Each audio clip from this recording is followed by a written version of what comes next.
আগে কথা বলে দিতে আমরা পরিষ্কার করে দিতে চাই, পলিটিক্যাল প্রবলেমস চলবে না।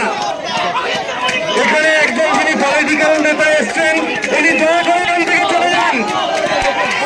উনি দয়া করে এখান থেকে চলে যান। আমরা পরিষ্কার করে দিতে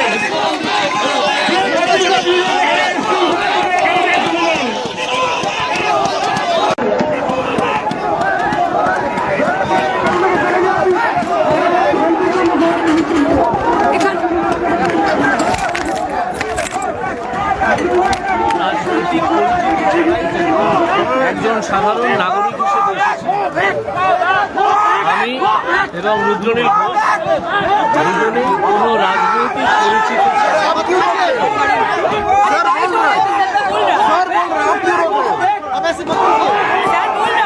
सर बोल रहे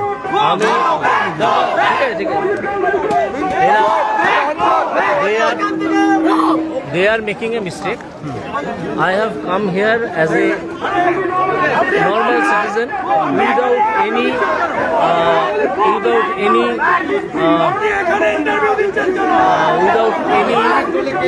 interaction of any political party. As a general people, I have come to support them. They may not need my support, but I think I should come here. That is why I have come. For some time. They have their democratic right to raise such slogans. They have their right to raise such slogans. So I am not getting hurt for this.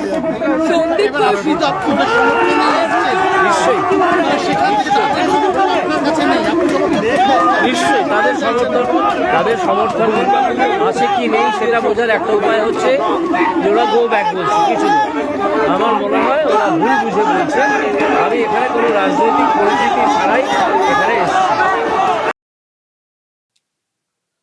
দর্শক, এটা গত রাতে হয়েছে। কালকে যে লালবাজার অভিযান যেটা আর কি শুরু করেছিলেন জুনিয়র ডাক্তাররা, রাতে ওনারা তো রাস্তাতে অবস্থান করেছিলেন। তো ওই সন্ধ্যার দিকে গিয়েছিলেন অভিজিৎ গঙ্গোপাধ্যায়, প্রাক্তন বিচারপতি এবং এমপি। উনি গিয়েছিলেন পাশে থাকার জন্য। তো ওনাকে দেখতে পেয়ে এইসব স্লোগান দেওয়া হয়েছে, গো ব্যাক গো ব্যাক, এবং তারস্বরে একেবারে চিৎকার করে। এক কথায় বলবো, ওনাকে কার্যত অপমান করা হয়েছে। এবং আপনারা শুনলেন, উনি পরিষ্কার বললেন যে আমি কিন্তু এখানে পলিটিক্যাল পার্সন হিসেবে আসিনি, আমি ব্যক্তি অভিজিৎ গঙ্গোপাধ্যায় হিসেবে এসছি পাশে থাকার জন্য। কিন্তু ওনারা আমাকে ভুল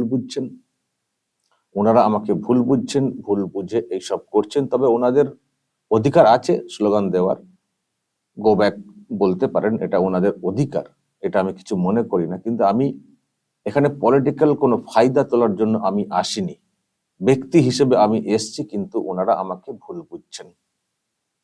এই কথা উনি এই ঘটনার পরে ওখান থেকে খানিকটা সরে গিয়ে বলেছেন। কিন্তু উনি যখন মিডিয়ার সঙ্গে কথা বলছিলেন তখনও আপনারা শুনলেন, মানে চিৎকার আসছে, Abhijit Ganguly go back go back. আবার মাইকে একজন বলছেন দয়া করে চলে যান, চিৎকার করে বলছেন। আমার দর্শক যেটা বলার, দেখুন ডাক্তাররা যে মুভমেন্টটা গতকাল থেকে খুব করেছেন, যদিও আজকে কোনো রেজাল্ট হয়নি, পদত্যাগ করাতে পারেননি পুলিশ কমিশনারকে, কিন্তু এতে আমরাও যারা মানে এদিকে নজর রাখছি, আমরাও বলে আসছিলাম যে ডাক্তারদেরকে কুর্নিশ জানাই যে এইরকম একটা শক্তপোক্ত মুভমেন্ট ওনারা করেছেন বা সিদ্ধান্তে অনার রয়েছেন পুলিশ কমিশনারের পদত্যাগ করানোর জন্য। খুব ভালো একটা পদক্ষেপ। অন্তত মানে ওই রাস্তায় বসে স্লোগান দেওয়া, গান গাওয়া, কবিতা আবৃত্তি করা, তার থেকে ভালো একটা পদক্ষেপ যে লালবাজার মুখী হওয়া এবং পুলিশ কমিশনারের পদত্যাগের দাবি চাওয়াটা খুব ভালো পদক্ষেপ। যারা এসব করেছেন জুনিয়র ডাক্তাররা, তাদেরকে কুর্নিশ জানাতে হবে যে এইরকম একটা সাহসী পদক্ষেপ ওনারা নিয়েছেন এবং ওনাদের এই ধরনের ভূমিকার খুব প্রয়োজন রয়েছে এরকম জোরালো একটা মুভমেন্টের। তো সেটা বলে আমরাও মানে যখন থেকে এটা দেখেছি ওনারা করছিলেন তখন থেকেই আমি তো ওনাদের পক্ষে খুব ভালো, মানে আমার যে ফিলিংসটা হয়েছিল আমি সেটা ব্যক্ত করেছিলাম যে খুব ভালো পদক্ষেপ। কিন্তু যখন আমি কালকে রাতের দিকে এটা পেয়েছিলাম, আমি আজকে বলতে এলাম কারণ মাঝখানে আমি আর বলছিলাম না, ওনারাও একটা মুভমেন্টে ছিলেন জুনিয়র ডাক্তাররা। তো আমি এখন বলতে এলাম এবং বলতে পারেন যে আমি সারাদিন ভাবছিলাম, ভাবতে ভাবতে ভাবলাম যে এটা নিয়ে বলা দরকারও এবং বোঝা দরকার এবং চেনা দরকার যে একজন প্রাক্তন বিচারপতি, নর্মাল একজন বিচারপতি অজানা অচেনা এরকম না, যিনি রাজ্যের দুর্নীতির ব্যাপারটাকে কার্যত নড়িয়ে দিয়েছেন, মানে দুর্নীতির যে বিষয়টা চক্রটাকে উন্মুক্ত করে দিয়েছেন চাকরিতে দুর্নীতি স্কুলে, যার জন্য আজকে আমরা এত কিছু জানতে পারছি, সরকারের এইসব অনিয়ম অনৈতিক কাজ কারবার দুর্নীতি জানতে পারছি, যার জন্য সেই মানুষটি হতে পারেন তিনি একটি দলে যুক্ত হয়েছেন এবং এমপি হয়েছেন। তো যদি কোনো ব্যক্তি কোনো একটি দলে যুক্ত হন বা এমপি হন, তার মানে তিনি কি আর মানুষ থাকছেন না, নাকি অন্য জগতের লোক হয়ে যাচ্ছেন? তার ব্যক্তি স্বাধীনতা ব্যক্তিত্ব বলে কিছু থাকে না? তিনি কালকে কি করতে এসেছিলেন?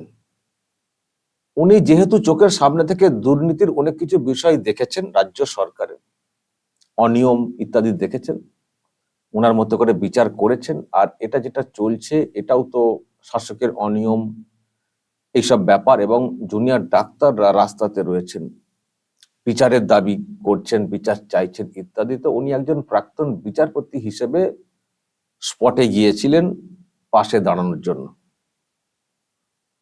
যদি ওনারা মনে করতেন যে ঠিক আছে আমরা এখন এই মুহূর্তে পলিটিক্যালি চিহ্নিত কোনো লোককে আমরা চাই না, কিন্তু সেটা বলার তো একটা ধরন থাকতো, সেটা বলার তো একটা ধরন থাকতো। Abhijit Ganguly go back go back, ওই রকম মানুষকে, উনি কি নর্মাল একজন মানে নেতা নাকি?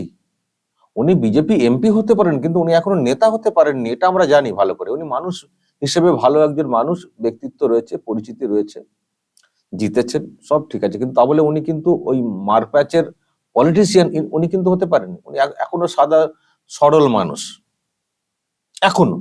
তো ওনার কোথাও একটা মনে হয়েছে যে আমি যাই, সবাই বিচার চাই বলছেন, আমি প্রাক্তন বিচারপতি, আমি যাই, পাশে থাকি ওদের। তো সেটা ভেবে উনি এসছিলেন গত রাতে। তো ওনার সঙ্গে যে ধরনের বিহেভ করা হয়েছে, লোকটি চুপ হয়ে গেছে, লোকটি চুপ হয়ে গেছে। দেখছেন না, আপনারা তো দেখলেন, বললেন যে হ্যাঁ ওনাদের অধিকার আছে গো ব্যাক বলার, বলেছেন আমি এসেছিলাম, আমি পলিটিক্যাল কোনো ইন্টেনশন নিয়ে আসিনি। তো কাণ্ড কারখানা থেকে লোকটি চুপ হয়ে গেছেন, হয়তো মনে মনে ভাবছেনও, হয়তো কষ্টও পেয়েছেন আমার ধারণা, যে রাজ্যের দুর্নীতি নিয়ে আমি এতটা কাজ করলাম, এজলাসে বসে আমি মিনিমাম একটু সম্মান পেতে পারি না? একটি দলে যুক্ত হয়ে গেছি বলে সেটা পলিটিক্যাল কালার দেখিয়ে এইভাবে অপমান করা, গো ব্যাক, আর এইভাবে বলা, এটা ভালো মুখে বলতেই পারতেন যে স্যার আমরা আমি জানি আপনি আপনি এসছেন, কিন্তু আমরা এখানে পলিটিক্যাল কাউকে চাইছি না, আপনি একটু চলে গেলে ভালো হয়। ডাক্তার তো শিক্ষিত লোকজন, তো আনপটকা পলিটিক্যাল লোকজন, তৃণমূল কংগ্রেস মার্কা ওই রকম পলিটিক্যাল মানে ওই মূর্খ সূর্খ তো না। ডাক্তারদের তরফ থেকে স্লোগান, তো তাদের তরফ থেকে একটু সৌজন্যমূলক একটু বলা যেত না? জাস্টিস গাঙ্গুলির সঙ্গে একটু কথা বলা যেত না? এটা কি ডাক্তারদের পরিচয় হয়েছে? আজকে আমার এই কথাগুলো ডাক্তারদের একটা অংশকে খুব খারাপ লাগবে, কিন্তু আমি বলতে বাধ্য হচ্ছি। এবং সেই সঙ্গে আমি এটাও বলবো, যারা এই স্লোগানগুলো এইরকম তারস্বরে দিয়েছেন, অ্যাকচুয়ালি তাদের পরিচয়টা কি সেটাও কিন্তু আমার জানার কিন্তু খুব ইচ্ছে রয়েছে। কারণ আমি জানি এই যারা মুভমেন্ট করছেন ডাক্তাররা, তাদের মধ্যে তারা বলছেন হয়তো আমরা নন পলিটিক্যালি ব্যবসা করছি, কিন্তু এখানে অনেক পলিটিক্যাল ইকুয়েশন কাজ করছে। আমি একদিন না, দু তিন দিন আগে আমি একটা ভিডিও করেছিলাম, আপনারা হয়তো জানেন, যে ইনাদেরকে মিসগাইড করা হচ্ছে সাংগঠনিক ভাবে, এই সময় পলিটিক্যাল ফায়দা তোলার জন্য দেখানো হচ্ছে নন পলিটিক্যাল ব্যানার, কিন্তু পলিটিক্যালি ইনাদেরকে নিয়ন্ত্রণ করা হচ্ছে। আমি একটা ভিডিও করেছিলাম, আপনাদের হয়তো অনেকেরই মনে আছে। ফলে এগুলো চিহ্নিত করারও প্রয়োজন রয়েছে, যারা এই রকম তারস্বরে স্লোগানটা দিয়েছেন অ্যাকচুয়ালি তাদের নামে হয়তো ডাক্তার, পেছনে কোন কালার কাজ করছে,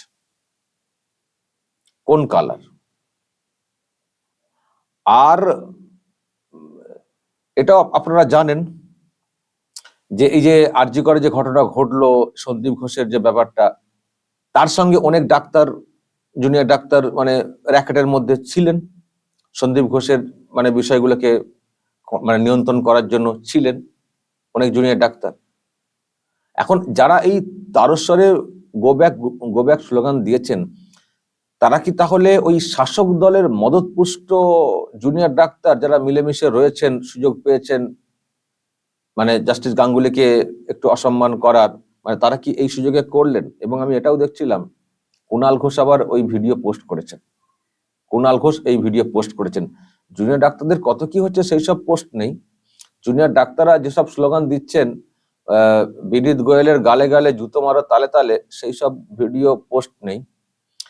বা ওই ভোট হলো দুয়ার খোলো, বিনীত গোয়েল ওঠরে, কি ভুলে গেলাম আমি স্লোগানটা, হাওয়াই চটি দাঁড়িয়ে আছে আস্তে করে চাঁটরে, এইসব পোস্ট কুণাল ঘোষ করেন। কিন্তু এই পোস্ট মানে এই ভিডিও পোস্ট করেছেন কুণাল ঘোষ বা তৃণমূল কংগ্রেসের লোকজনেরা। তো এগুলো তাহলে কি তৃণমূল কংগ্রেসের আশ্রিত জুনিয়র ডাক্তার? ভালো করে খোঁজ নিলে হয়তো দেখা যাবে অনেক ভুয়ো আছেন ওনাদের মধ্যে, তারা এটা করলেন। নাকি আমি যেটা আমি আগের দিনে বলেছিলাম যে এই যে সংগঠন যারা মুভমেন্ট করছেন, সেখানে বাম বা এসইউসি এদের একটা ইনফ্লুয়েন্স কাজ করছে এই ডাক্তারদের এই মুভমেন্টের পেছনে। তাদের কোনো অংশ যারা বলছেন আমরা নিরপেক্ষ, কিন্তু আদতে লেফটের একটা ইনফ্লুয়েন্স কাজ করছে। যেহেতু প্রাক্তন বিচারপতি বিজেপিতে চলে গেছেন, চলো উনি কেন আসবেন, উনি আসা মানে বিজেপির ব্যাপার, চলো ওনাকে এইভাবে স্লোগান দিয়ে তাড়িয়ে দিই, অপমান করি।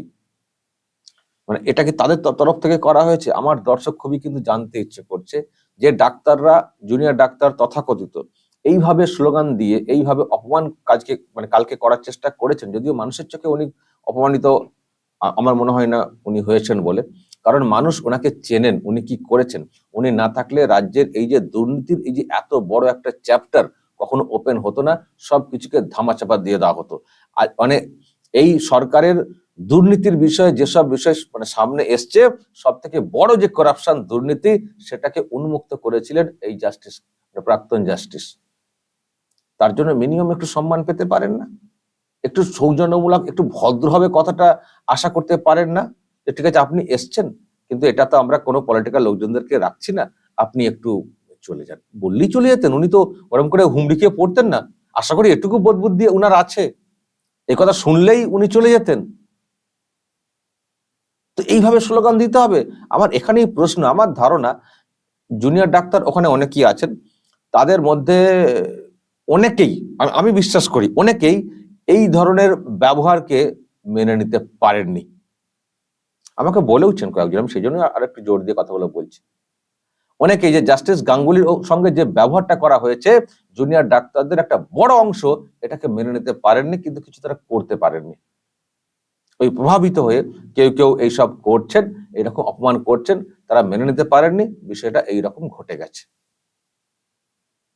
আসলে কিছু সংগঠন এটাকে কন্ট্রোল করছে, আর বাকিরা দলের মধ্যে ভিড়ে থাকছেন, তাদের একক শক্তি খুব শক্তিশালী না, সংগঠনে যারা নেতৃত্ব দিচ্ছেন তাদের কথাই শুনে চলতে হয়। তো এইসব হতে গিয়ে এইসব ঘটনা ঘটে যাচ্ছে। তো সেই জন্যই বলছি, ডাক্তাররা যে মুভমেন্টটা করেছেন বিনীত গোয়েলের পদত্যাগের দাবিতে, যদিও সেটা সফল হয়নি, তবুও তাদের মুভমেন্টকে আমরা কুর্নিশ জানাচ্ছিলাম। কিন্তু যদি এই রকম মিসবিহেভ করেন, আমরা কোনো পলিটিক্যাল কানেকশন চাই না।